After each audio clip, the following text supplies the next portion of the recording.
All right. I have myself slightly pulled together. So I'm going to go ahead and get started. So you got your exams back at the end last time. And notice that the key is posted on Moodle. So definitely take a look at things you might have had trouble with, and let me know if you want to talk about them. Also note that on Monday next week, we're going to talk about the Goulder paper, and that's posted on Moodle along with the questions. Make sure you remember those questions to turn them in at the beginning of class. And we also have the MHC problem set due next week, also posted. You know most of the things, but not quite all of the things for that problem set right now. You will know all of them by the end of today. So today I'm going to continue talking about antigen presentation by MHC. And so really both Wednesday and today, our main focus is kind of thinking about this peptide or this protein from our pathogen, how it's getting degraded and put onto an MHC molecule in order to be presented to T cells. And last time we talked through the process of MHC class 1 presentation. And so if you remember, we had 6 steps.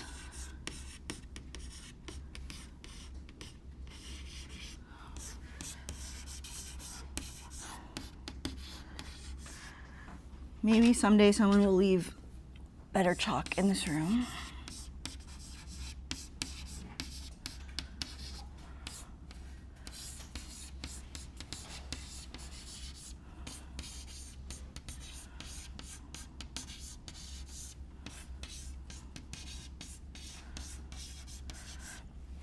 So we had these 6 steps of acquisition of antigen, tagging for destruction, proteolysis, delivery, binding, and display that we talked through for MHC class 1. With acquisition for class 1, it was basically being infected with the pathogen or just the protein being in the cytoplasm.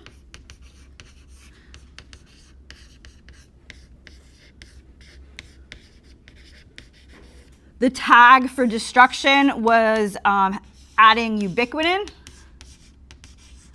Proteolysis was done by the proteasome. The key protein that was involved in delivery was TAP to move the peptides into the ER. Tapicin was a key chaperone in prepping binding because it made sure that tap and the open cleft were next to each other and sort of allowed everything to bind easily. And then display was constitutive. And so these were the steps that we talked about. Some of them, like, for example, acquisition. I was like, this is kind of a lame step to list, but we're going to be doing compare and contrast with class 2. And so sometimes where there's a lame step for one, there's like an important step for the other one. So that's why we have them divided into these kinds of steps.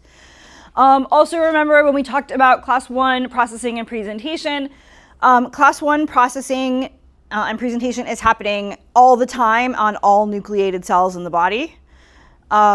So this is actually something that's happening all the time, including with self-peptides. Excuse me.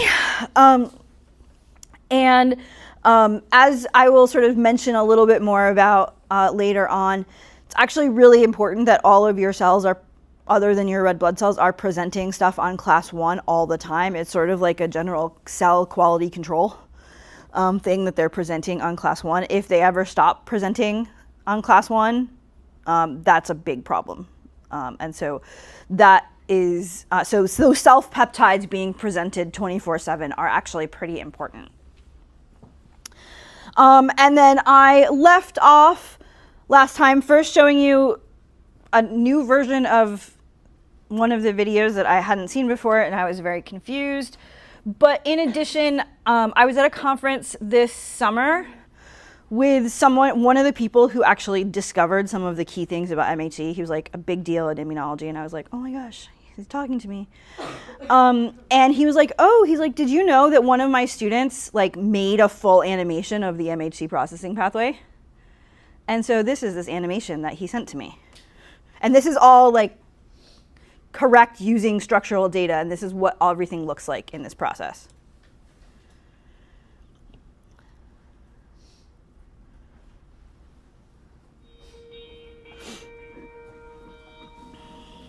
Cells can signal to the immune system that they have been infected by a virus by presenting viral antigens to cytotoxic T cells using class 1 molecules of the major histocompatibility complex.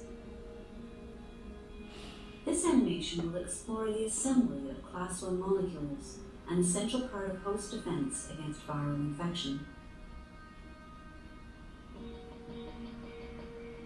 Following infection, a virus takes advantage of the host cellular machinery to create proteins required for its propagation. Within the cytosol, host enzymes like the proteasome break down some of these viral proteins. The resulting viral peptide fragments join self-peptides generated from the turnover of normal cellular proteins. These molecules diffuse toward the endoplasmic reticulum, or ER, where they may come in contact with a specialized transporter known as TAP. TAP functions to transport peptide fragments from the cytosol to the ER lumen. It is here within the ER that peptides bind to the key protein involved in antigen presentation, the class 1 molecule of the major histocompatibility complex. Class 1 molecules consist of a membrane-bound heavy chain, a soluble subunit called beta-2 microglobulin, and a peptide fragment derived from either self or viral proteins. The assembly of class 1 molecules begins with the folding of the heavy chain, assisted by the molecular chaperone calnexin and an associated enzyme termed ERP57. Yes, I didn't go into that much detail. Stabilizes the heavy chain and prevents aggregation, while ERP57 catalyzes the formation of disulfide bonds. Subsequent binding of the beta-2 microglobulin subunit causes a major conformational change in the heavy chain that creates a peptide binding groove and is critical for the entry of class 1 molecules into the peptide loading complex, or PLC. Within the PLC, calnexin is replaced by calreticulin, a closely related chaperone that also binds ERP57. The remaining components of the PLC are the TAP transporter and a remarkable protein called tapesin, which plays several roles in the stability and function of the peptide loading complex. Tapesin binds ERP57, which, along with its associated calreticulin chaperone, plays an important structural role in stabilizing the PLC. Tapesin also serves as a bridge between the class 1 molecule and TAP, which ensures the proximity of class 1 to incoming peptides. Finally, tapesin stabilizes the TAP transporter, increasing the flow of peptides into the ER lumen. However, recent research suggests that tapesin has a more direct role in peptide loading, actively promoting the loading of high-affinity peptides into the class 1 binding groove. Tapesin may have the ability to widen the peptide binding groove to allow a wide range of peptides to be sampled. Low-affinity peptides dissociate rapidly. High-affinity peptides that closely fit the binding groove induce a conformational change. Tapesin responds to this change by dissociating, which results in the disassembly of the entire PLC. The newly peptide-loaded NHC class 1 molecule proceeds along the cell's secretory pathway and is displayed at the surface, where it is examined by receptors on cytotoxic T cells. Class 1 molecules containing self-peptides are ignored, but those containing viral peptide antigens are recognized and trigger the release of molecules such as granzymes and perforin, which results in killing the infected cell.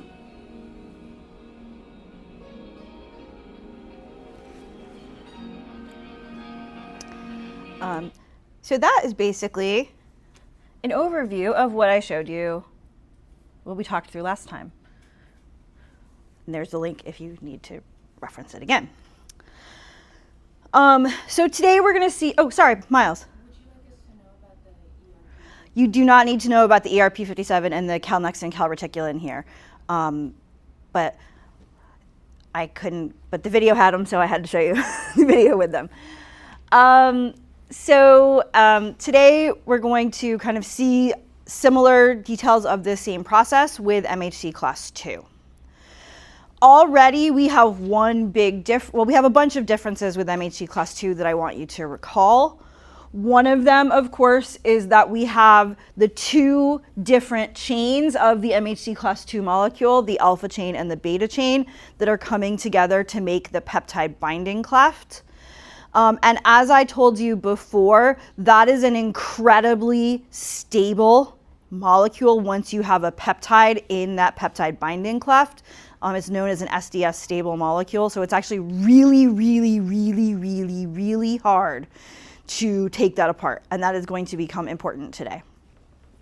The other thing that I want to point out is that MHC class 2 is only presented by our professional antigen presenting cells, which are the macrophages, dendritic cells, and B cells. And so this is another big difference with MHC class 1. With class 1, if a cell is missing MHC class 1, that's bad. That is an indication something's wrong with that cell. And so we can actually have a system that checks for, is there class 1 on the surface of the cell? With class 2, we can't do that because it's a really small number of cells that should have class 2 out of the whole body. And so class 2 is sort of not something that we expect to find on all cells as sort of a general homeostasis thing. It's only on the professional antigen presenting cells.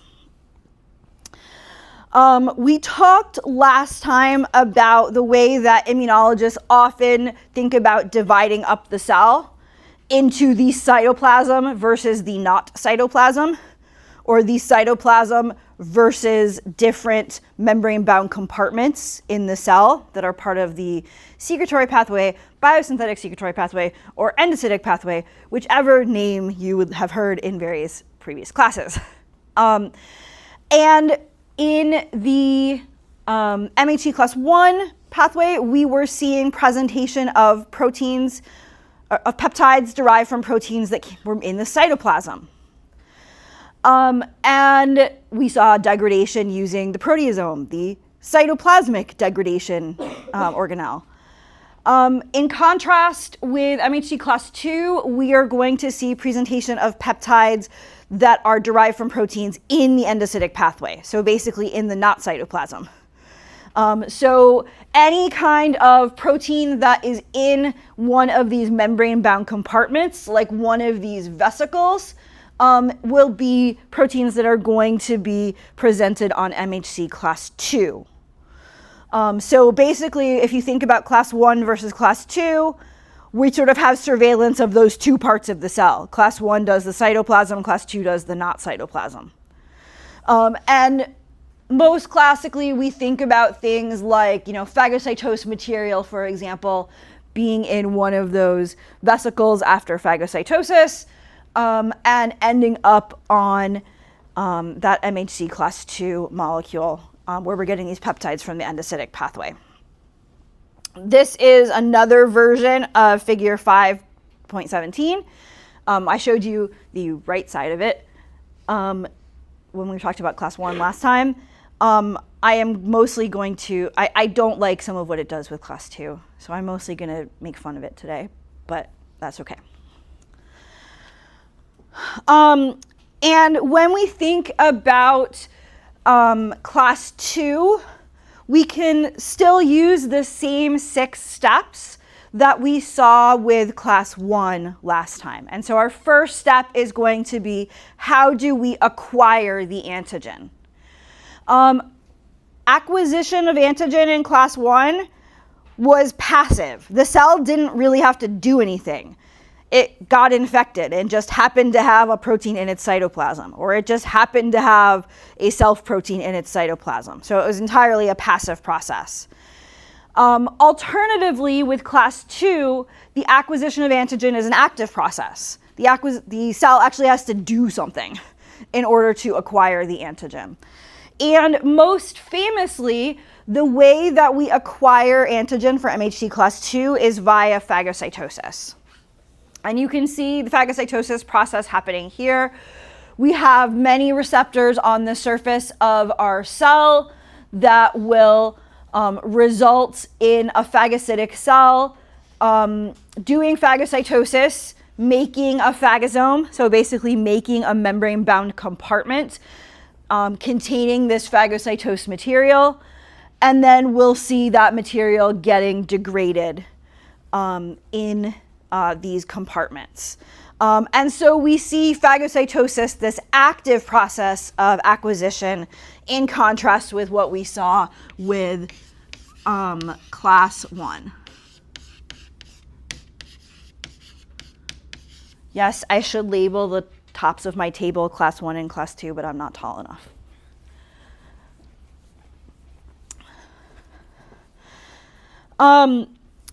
If you recall, I told you a little bit previously about types of internalization, and I told you that sometimes I get a little finicky when people talk about phagocytosis.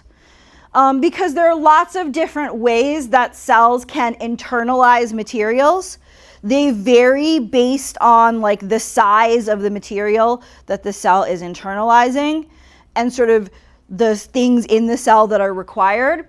And you can see some of those in A, B, C, and D of different types of internalization that the cell might be doing. And then this E that you see here is phagocytosis. And what I want you to notice is that phagocytosis is really unique and looks way different than the other ones.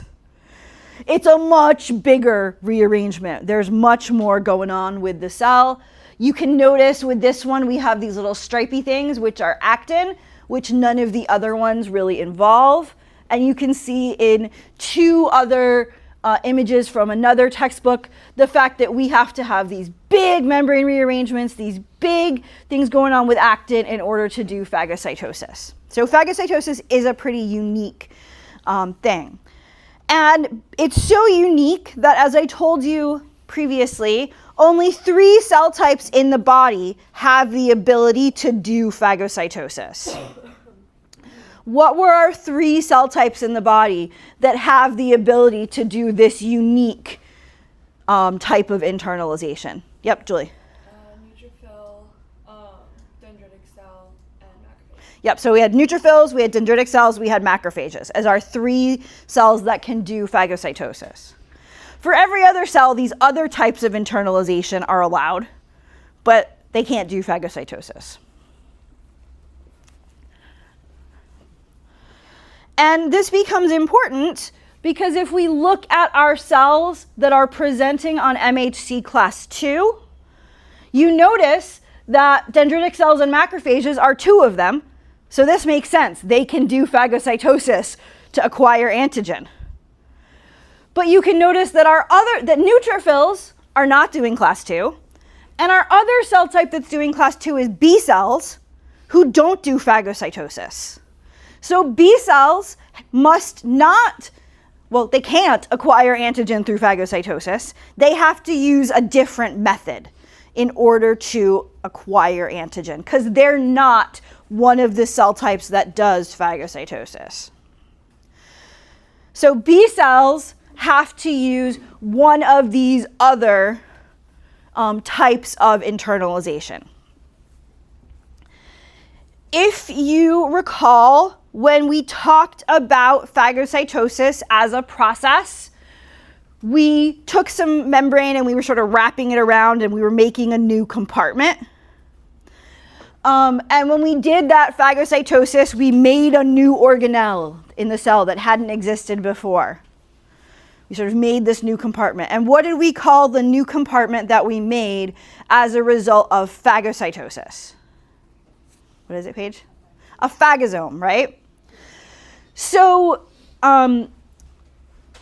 we're not going to make a phagosome in a B cell because B cells aren't doing phagocytosis. And instead, B cells are real. This like divides things up too finely for us. B cells would actually probably be in B. But really what we are going to be thinking about is we're going to be thinking about a different internalization process called endocytosis.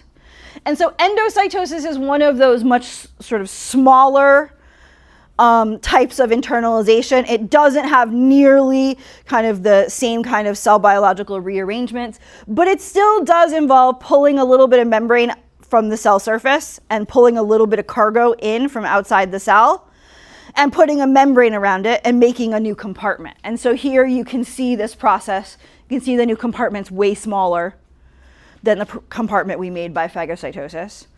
And you can also see that in the process of phagocytosis, we make a new compartment called the phagosome. If we use this other type of internalization called endocytosis, we make a compartment called the endosome. It's like the same kind of thing. It's just the type of internalization and some smushed onto the end of it. And so you can see endosomes coming in as well as phagosomes. What you can also notice is that whether we have an endosome or whether we have a phagosome, we can have some other kinds of changes to the compartment, and we can eventually have that compartment end up at a lysosome. It might be because it merged with the lysosome. It might be because it grew up and matured into a lysosome. I am not going to have that cell biology argument right now. I'm just going to tell you that there's sort of interconnections between endosomes to the lysosome, phagosomes to the lysosome. And so B cells are going to be sort of doing this process, not using phagocytosis, but instead using endocytosis. And the way that this works is that if we're being super technical, B cells aren't using any old kind of endocytosis. They're using a type of endocytosis called receptor-mediated endocytosis.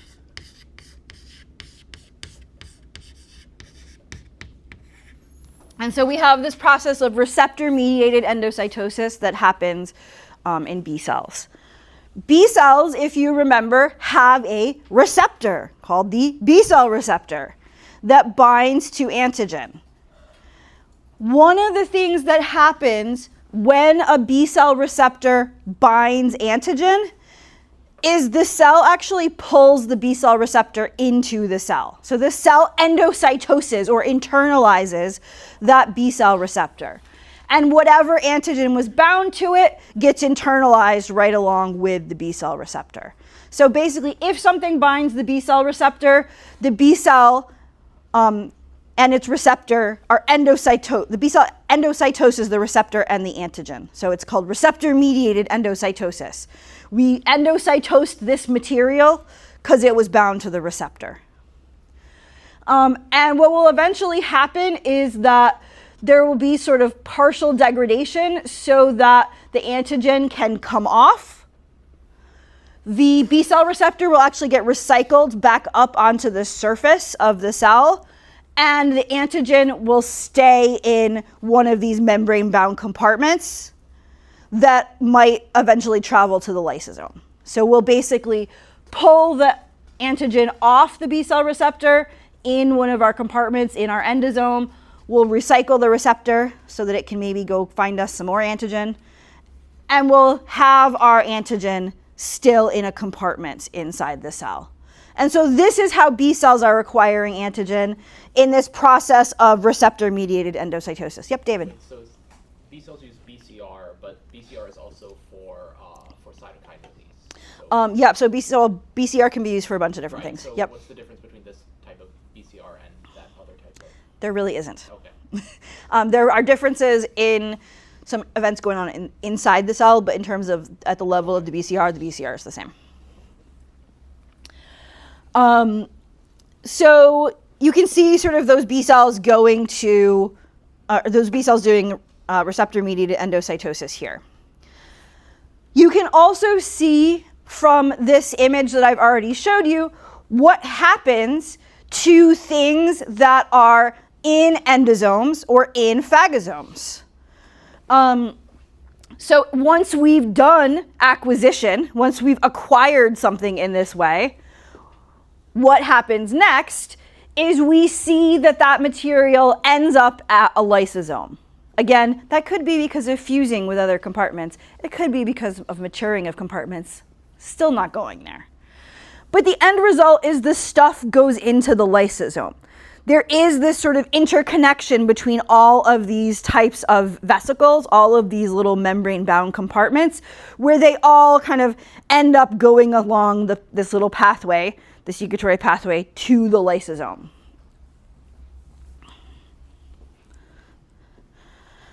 And so there's not really like a way that we tag the stuff and say, destroy this, like there was in class 1. Like in class 1, we had to actively add that tag ubiquitin in order to destroy a protein. Here, just by being in a phagosome or the endosome, you're tagged to be destroyed. Like we don't have to do anything extra. As we were acquiring, we were also kind of tagging you for destruction. So while acquisition was kind of lame for the other one, tagging's kind of lame here, and it's just like being in phagosome.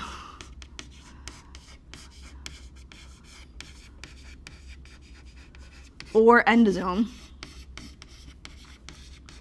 tags you for destruction. Just being there means you're getting destroyed because you're going towards the lysosome. And so you can see here is our acquired material, perhaps through endocytosis. It's in one of these compartments. It's eventually getting destroyed just because it's in those compartments.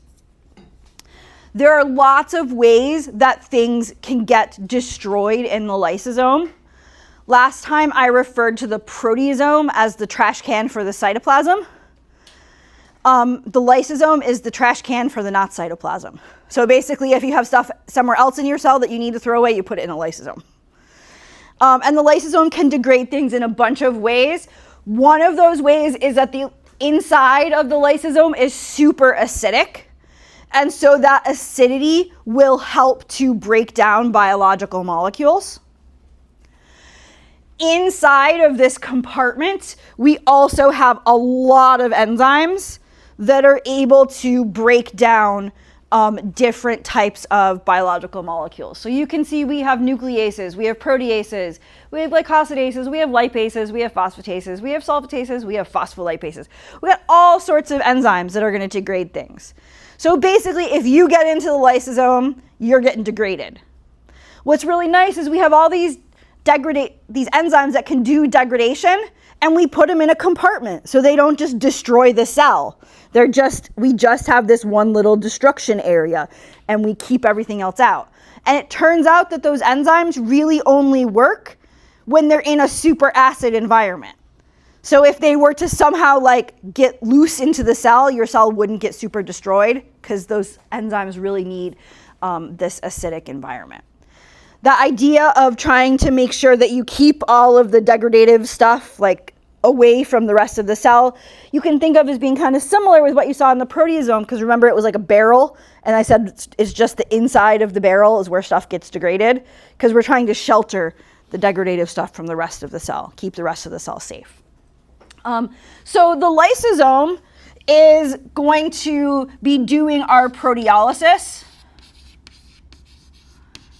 and making our peptides based on this acidity and based on all of these different types of hydrolases in the lysosome. We're going to eventually get peptides from any protein that is present here. And so if you look at some views, this view being one of them, figure 5.17 being another one of them, you would think, because the textbook does a terrible job of drawing this and I get very angry with them, you would think that this is actually really easy. Because if you recall last time when we talked about class 1, we talked about the fact that class 1 is a transmembrane protein. We want to be presenting peptides on the cell surface. And we said that the class 1, as a result, had to be biosynthesized in the ER. And so we have this class 1 with its peptide binding cleft inside the ER, in the ER lumen, which you also saw in the video. And we had peptides in the cytoplasm. And so we had this huge delivery problem of how do we get the peptides into the ER so that they can bind to the MHC class 1 molecule. The delivery was like the big problem because the peptide and the MHC were in different places. And so if you look at it, you can be like, aha, not a problem at all in class 2. Look, class 2 is also a transmembrane protein. It also is biosynthesized in the ER. It is going to make its way to the cell surface by going through the secretory pathway. So it's already in the place where it can meet the peptides. This should be real easy. We just have it go to the place where the peptides are. They meet. They go to the cell surface. Easy. Everyone lives happily ever after. And this is why I make fun of figure 517. Because that's what they show here. Is they show, here's MHC class 2 getting biosynthesized in the ER and sort of traveling through vesicles on the way out. And at some point in that process, it happens to end up in the same compartment where the peptides are. They run into each other in this whole membrane-bound compartment process. Oh, sweet, we can pick up some peptides and then go to the surface of the cell. Seems really easy. Because of the way I hate this drawing. Because they leave out a kind of important issue in this drawing. Again, delivery is going to be a big problem in class 1. But now the delivery problem is actually not quite the same. In the case of class 1, the question was, how do we deliver peptides to the class 1 molecule, right? If you look at figure 517, the way that they show this is that class 2 just spends all this time empty. And it's just sitting there empty all this time until it gets to where the peptides are. And so we just have it nice and empty and ready to go. And so the problem is actually, how do we get this class 2 to the peptides so that we can put a peptide in it? Because remember, I've already told you, if you put a peptide into MHC class 2, it binds really, really, really, really, really strongly. And it's really hard to get it out. And so how the heck do you deliver the class 2 to the peptides in a way that you're actually going to be able to do binding? You're going to let that binding happen. And this sort of gets at the thing that I really don't like about this figure. So this is the version of the figure that your textbook shows. Oh no, this is the whole version. I thought I had better adapted it. There's more art that I need to do for adaptation here. Because what your textbook shows is that there's a line right here, right? See the line? Is there actually a line in the middle of the ER? No, there is no line in the middle of the ER. And so what's the big worry about class 2 and the ER? Yeah, David. Oh, because class 2 has to stay empty, but it has a very high binding affinity. But how are you going to keep it empty when there's all this other stuff in the ER? Yeah, the ER is full of peptides. We just talked last time about how we're putting peptides there on purpose. And so really what has to happen is that class 2 needs to not take class 1's peptides in the ER. You have to make sure that class 2 doesn't also pick up the cytoplasmic peptides from the ER. Because if it did, then it would be full when it got to the place where it's supposed to bind to peptides. And so the real problem here is, what the heck do you do about class 2? And making sure that it's ready to be able to bind to peptide when it encounters peptide. So the answer to what we actually do is that when MHC class 2 is biosynthesized, it has a partner protein. And this partner protein is called the invariant chain. As you might guess, it does not vary from cell to cell or from MHC to MHC. And you can see the invariant chain shown in green, while the MHC class 2 is shown in yellow. You can also see that invariant chain is sometimes abbreviated as II. So you can see that here. And what you can see about invariant chain is that it has a transmembrane domain, and then it kind of goes up alongside class 2, and then it actually goes into the peptide binding cleft to sort of cover up the peptide binding cleft. And then it sort of comes out and has another little area. And you can see the part where it's in the peptide binding cleft is shown here in purple. And that part that's in the peptide binding cleft does have a special name, which I will tell you, I think, on the next slide. So invariant chain has a bunch of things about it that are really useful. One of them is it has the purple part that's blocking the cleft so that class 2 cannot steal the class 1 peptides. As you can see here, this portion actually usually holds together a bunch of class 2 molecules, and so often we have a bunch of class 2s in the ER sort of as a complex held together. But the other really nice thing is that this sort of transmembrane domain and cytoplasmic tail of class 2, or of invariant chain, basically serves as an address label. It says to the cell, please move this to the endosome, so that it basically is making sure that the class 2 is getting moved to the same place where the peptides are. And so we've got this address label part that tells the cell where this protein needs to be taken. We've got this part that's blocking the cleft while we're in transit. And you can see we do also have a part that is making a multimer.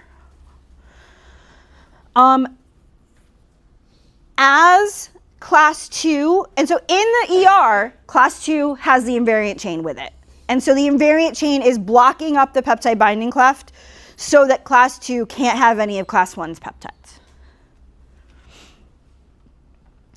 And so you can see this process here. So here, this is another textbook. See, they didn't put a line. So they show you a little bit better that the peptides could get stolen. Here's class 1 in blue. It's getting its peptides. But class 2 has invariant chain. And so it can't pick up a peptide in the ER. An invariant chain is also this address label that's basically making sure that we deliver class 2 to where the peptides are. So it sort of is this twofold thing. As you see class 2 on its journey, you can see class 2 is going to move through a bunch of different compartments. And as that movement is happening, as we're actually getting more acidic and getting into sort of different compartments, we actually are going to be degrading invariant chain. So we're going to be getting rid of different pieces of invariant chain throughout this journey. And so when the MHC class 2 molecule gets to the peptide, when they get to the same place, the only part of invariant chain that is left is the part that's blocking the cleft. And so the part that's blocking the cleft is called clip. You can see clip was the purple part shown here. Clip is the red part that's shown here. And so basically we degrade invariant chain down to clip. So we have class 2 with clip in it that's going to meet the peptides. And just to maybe make it easier, clip stands for class 2. Oh, I think it's actually class, but the L is for class also. I don't know how to write that like this.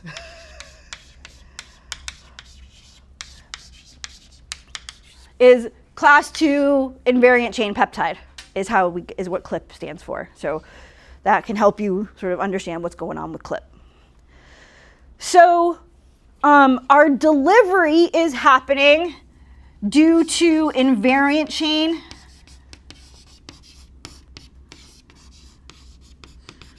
and specifically the invariant chain part called CLIP that is helping to make sure that our class 2 gets to the same place as the peptide and to make sure that class 2 didn't pick up peptides on the way from the wrong spot.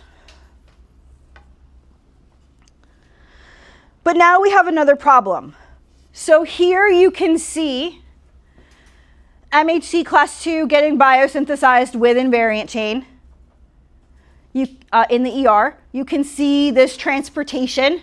You can see we have class 2 with CLIP because we're degrading invariant chain. And now we've got class 2 and CLIP in the same place as the peptide. And so ignore this box for right now. Just look at this box. We got a problem here. What's the problem we have now? We solved one problem by having invariant chain and CLIP, but we actually created another problem. Yeah, Paige.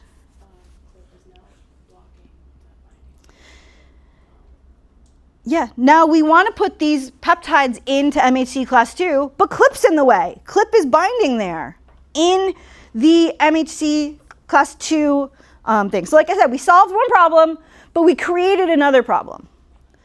And again, if MHC class 2 is binding to a peptide in its peptide binding cleft, it's crazy stable. So MHC class 2 with CLIP in its binding cleft is crazy stable. And we have to somehow figure out a way to get that CLIP out so that we can get a peptide in. This ends up being the job of another protein that some students decide is their favorite protein of the whole semester. In the past, I have done a crazy demo right here that I am not going to do today for a variety of reasons, though I'll tell you about the crazy demo that I have done in the past. And the protein that's going to be really important here, in the case of humans, is called HLA-DM. In the case of mice, is called H2M. Basically, you see that you got the M either way. So if HLA-DM, H2M are the same protein just in humans and in mice. And this is the protein that's going to deal with this problem. HLA-DM is also in the compartment where the peptides are. And so you can see HLA-DM shown here in the compartment where MHC class 2 is binding to the peptide. And what this shows you is it shows you that HLA-DM interacts with class 2 to pop CLIP out, to basically get CLIP out of that peptide binding cleft so that the peptide binding cleft is now open, we can put an actual peptide in there and have it bound to class 2. But this figure, I feel like, really underestimates DM and what DM does. So if you actually read some papers about DM and how DM works, the way that DM does this process of removing clip from MHC class 2 is that it actually makes physical force contact. So it actually basically shoves DM hard enough to knock clip out. Once upon a time, I did a demo of this where I had one of the students in my lab pretend to be class 2, and I gave them like a ruler to hold that to be the peptide, and then I ran into them to make them drop their peptide. And the student was really tall, and for some reason, right before I ran into him, I was like, oh, I'm gonna have to use a lot of force. Like, I don't know what, like my shoulder hurt for the rest of the day. And that student is now a professor himself, and he refers to it still as the Marshawn Lynch incident. So I'm not going to go Marshawn Lynch on anybody today. But what you can imagine is that's what DM is actually doing to class 2 in order to knock clip out. And DM actually keeps having that same kind of interaction with class 2 until there is a peptide that's bound in the class 2 binding cleft strongly enough that it can't be knocked out. And so DM's pretty cool.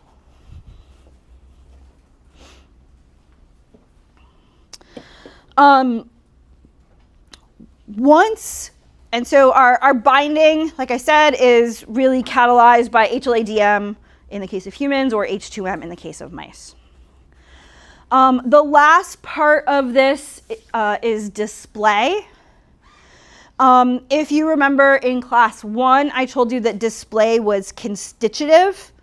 And constitutive is another kind of biology word for automatic. Basically, once you have it all together, it just automatically gets put on the surface.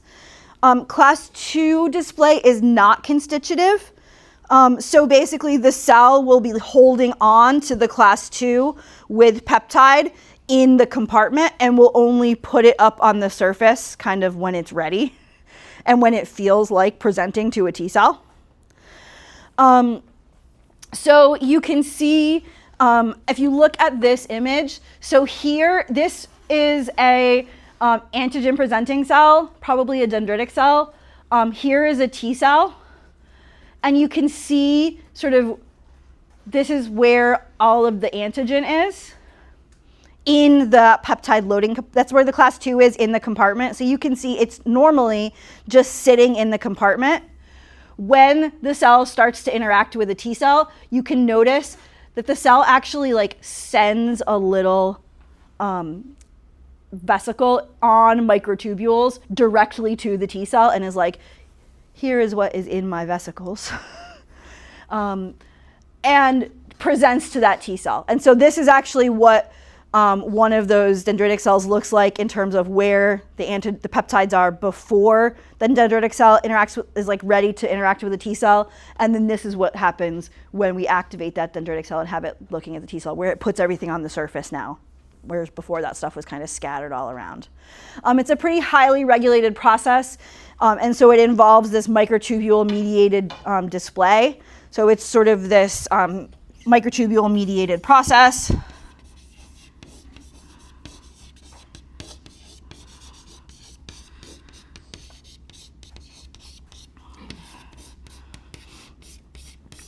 If you look at the paper that I have cited images from on the right-hand side, this is a paper from Marianne Bose that shows a lot of this stuff. She was at Harvard doing this work while I was there. And if you read this paper, she actually came up with a name for this process. She called this process of microtubule-mediated MHC class 2 display tubulation, which I think is a terrible name.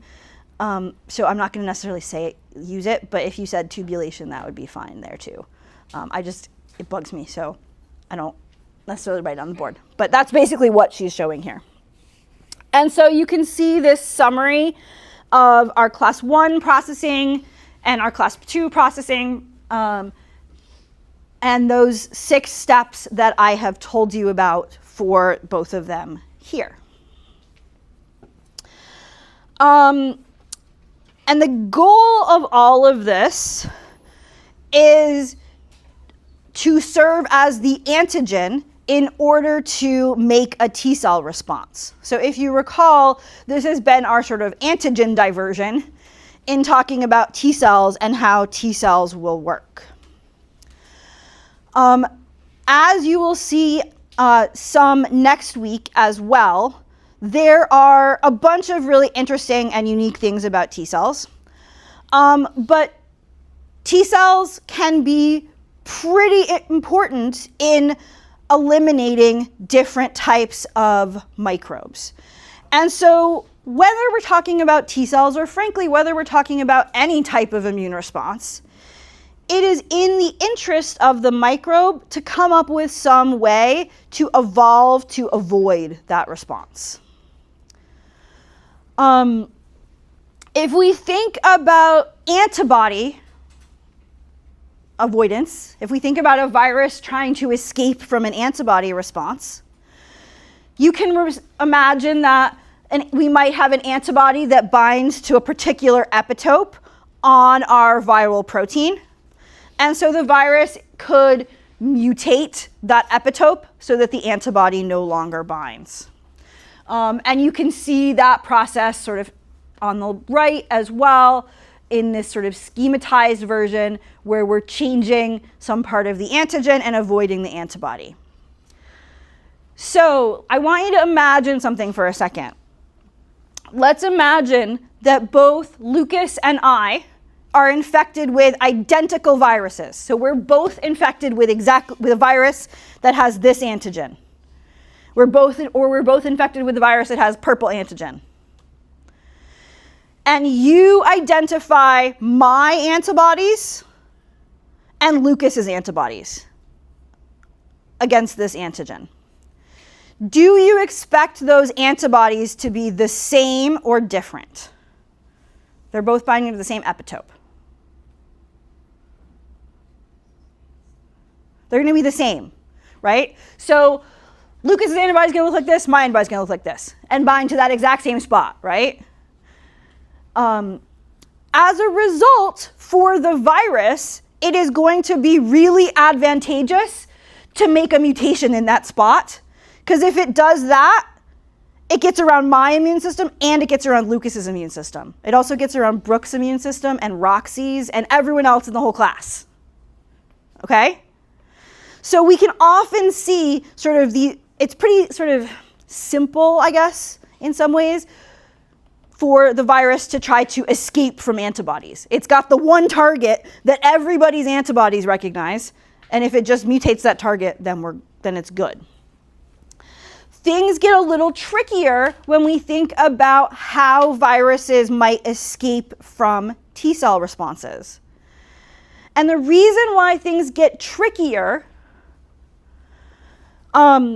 for viruses to escape from T cell responses is that each person is responding to a different piece of the virus.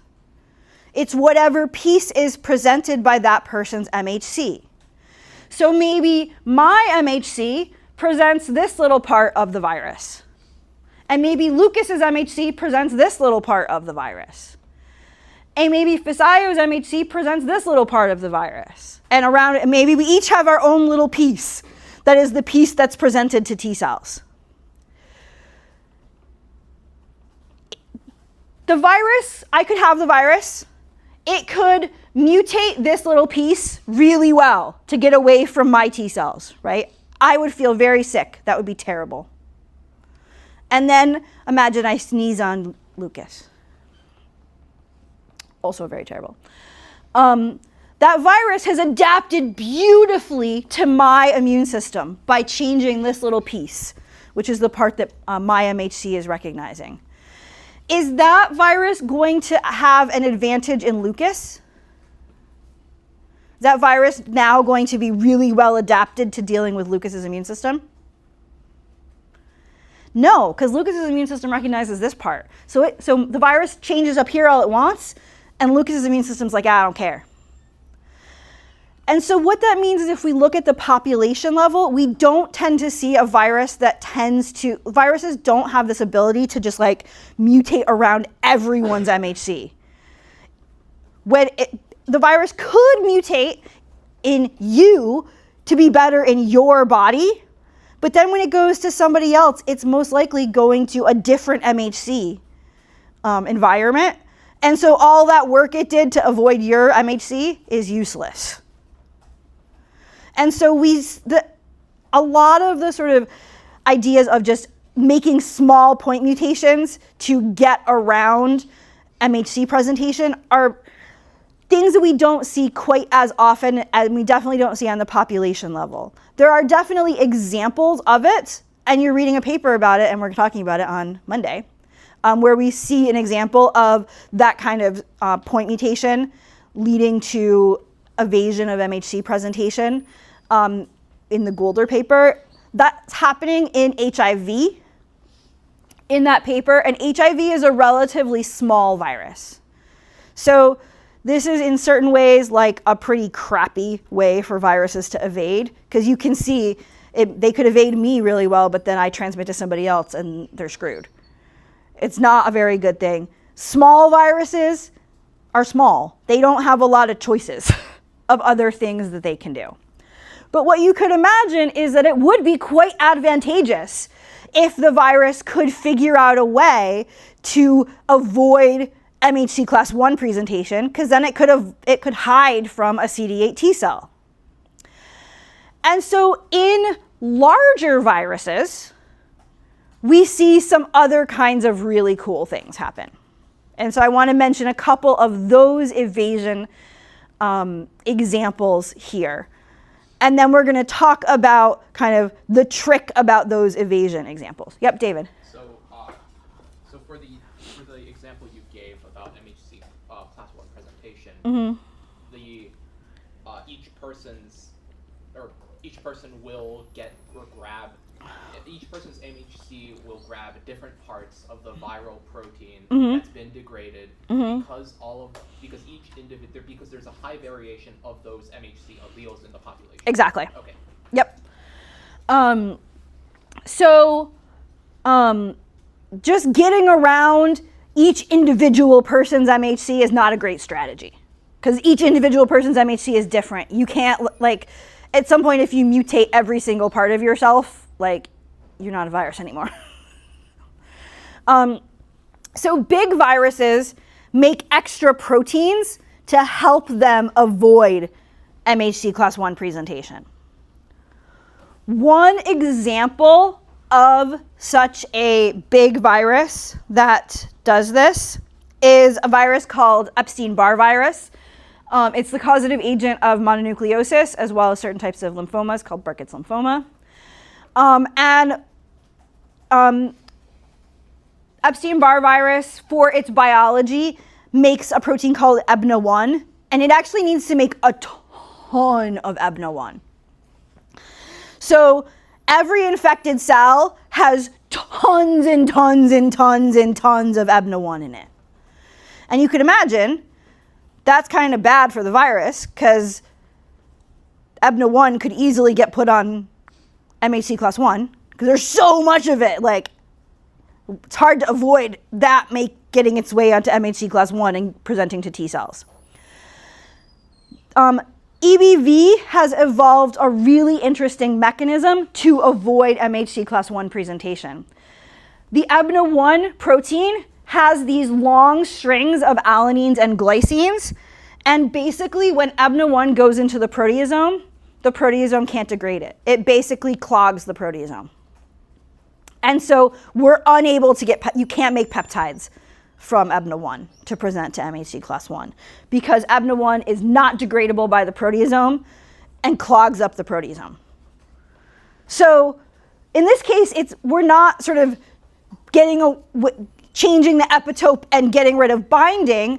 We're actually trying to stop one of our steps of MHC class 1 presentation. Another kind of famous strategy is used is shown here. It's being shown with two different viral proteins that are basically doing really similar things.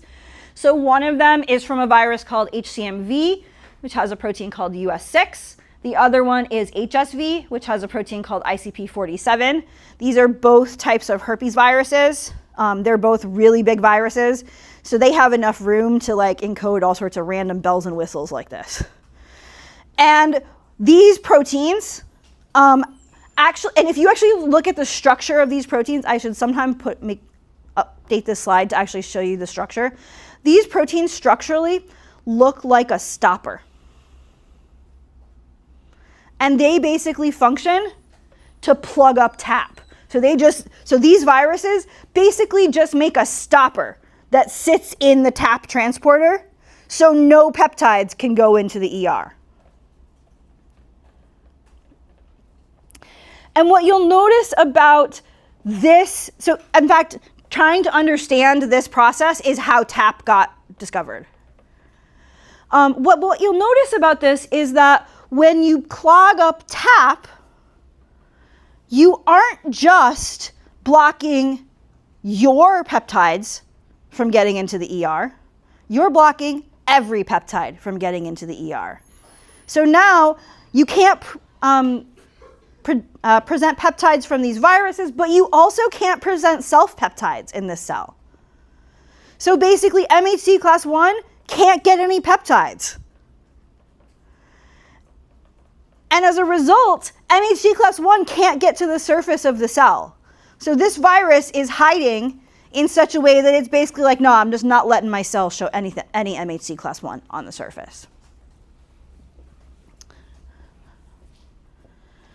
Adenovirus has a protein called E19, which is actually pretty cool. E19 actually binds between tapicin and the heavy chain, MHC heavy chain.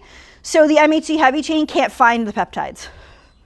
So basically at this point we've seen a situation where we have blocked the proteasome. We saw a block of TAP.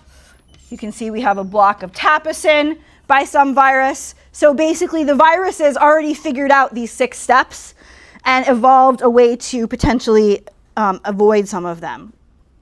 And if we actually look sort of broadly at a lot of different large viruses, we find that every single step, every single one of those 6 steps, it has been evaded by some virus. There is some virus that has evolved a way to evade each one of these steps. That's really helped us figure this out. So in fact, there's one virus that's shown here, this KSHV protein. You can see some similar proteins here that actually just grab the MHC and pull it off the surface and throw it away. And so in most of these situations, what the virus is doing is blocking all MHC class 1 presentation by stopping one step of this process, not sort of specifically evading MHC class 1 presentation. As a result, we have evolved a whole other arm of the immune system to look and check on MHC class 1 in cells. And so basically, it's so common for viruses to remove MHC class 1 from our cells that we have a whole immune defense against cells that are missing MHC class 1. Because that is a sign there is something seriously wrong with that cell. Often it's one of these viruses infecting that's trying to hide the MHC class 1. There are some other reasons why MHC class 1 is lost, and they're not any better. So basically, if that cell is missing class 1, it might be because of one of these evasion strategies, and we have to have a whole other type of response to deal with that. So this is in fact why it's so key that at least with class 1, self-peptides are always being presented. If a cell ever stops presenting self-peptides on MHC class 1, that is actually a signal that there is something seriously wrong with that cell, and it is going to have to get destroyed after exam 2.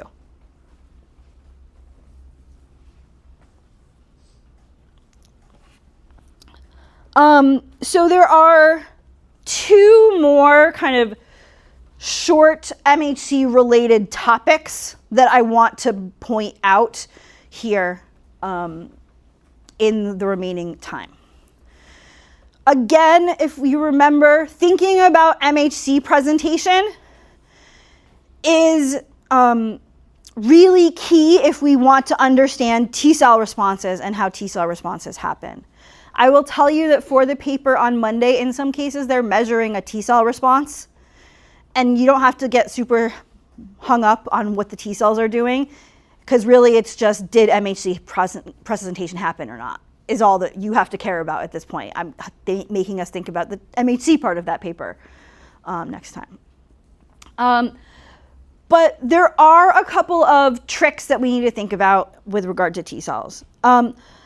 One of these things, the first example that I'm going to show you is a little bit of a kind of advanced example.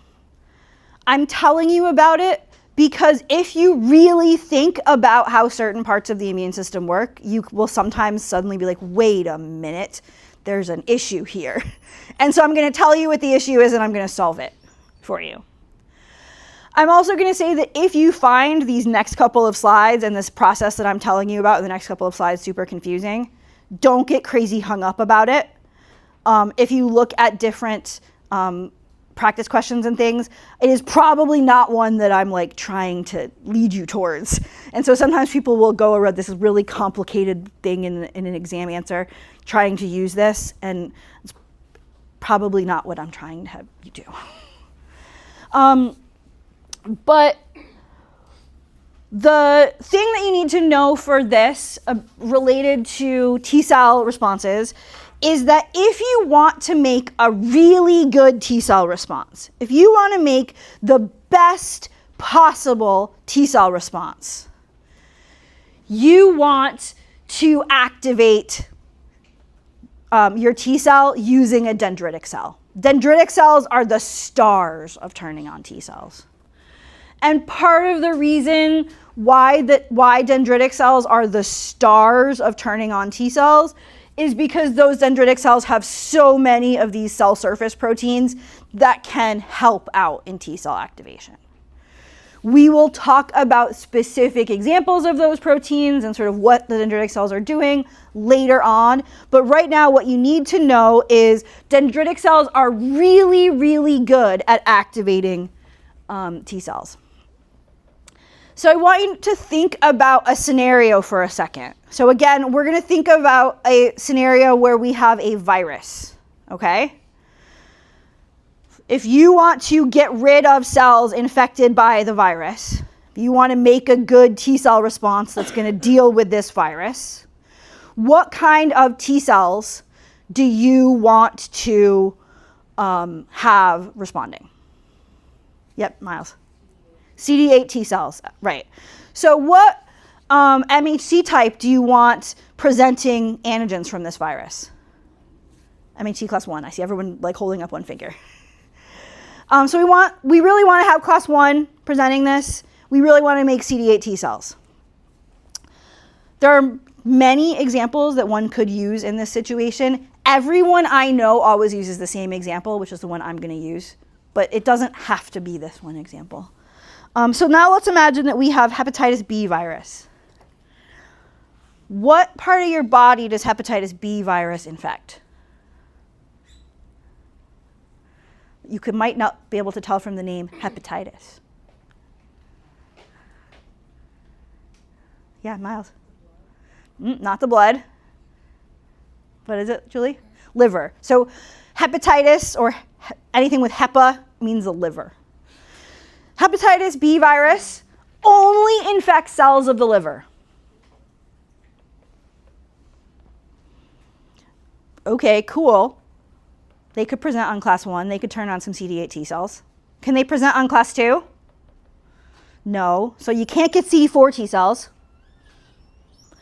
And liver cells are crappy at turning on T cells. Dendritic cells are the best. Dendritic cells are the stars. So my the point that I want to make is, what happens if you have some pathogen, particularly a virus, that doesn't infect a dendritic cell, like hepatitis B?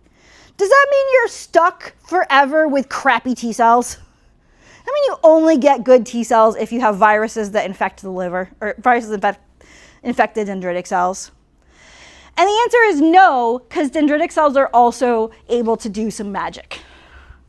And so dendritic cells are unique in being able to do the process I'm going to tell you about on the next slide. Yep, Julie.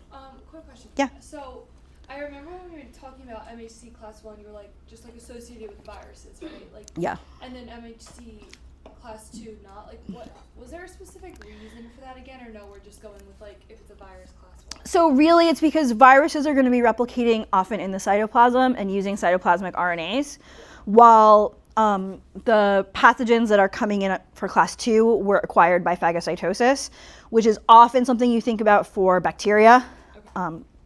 This is not a perfect distinction. You actually need CD4s for viruses. You need some bacteria need CD8s, but not all. So like, it's not a perfect distinction, but it's a sort of simple thing I want you to think about because it relates to this acquisition of antigen. And so we have this problem if, for example, we have a virus or we have some protein that's in the cytoplasm of a cell other than a dendritic cell. We're kind of like, well, how do we get good CD8s? How do we get it onto MHC class 1? Using the pathways I've told you about, which are called the classical MHC presentation pathways. And it turns out dendritic cells have this superpower. They actually have a lot of superpowers. In that dendritic cells can actually phagocytose stuff. They often phagocytose, say, dead cells. And dendritic cells can take things they phagocytose in their phagosome and leak them out of the phagosome into the cytoplasm.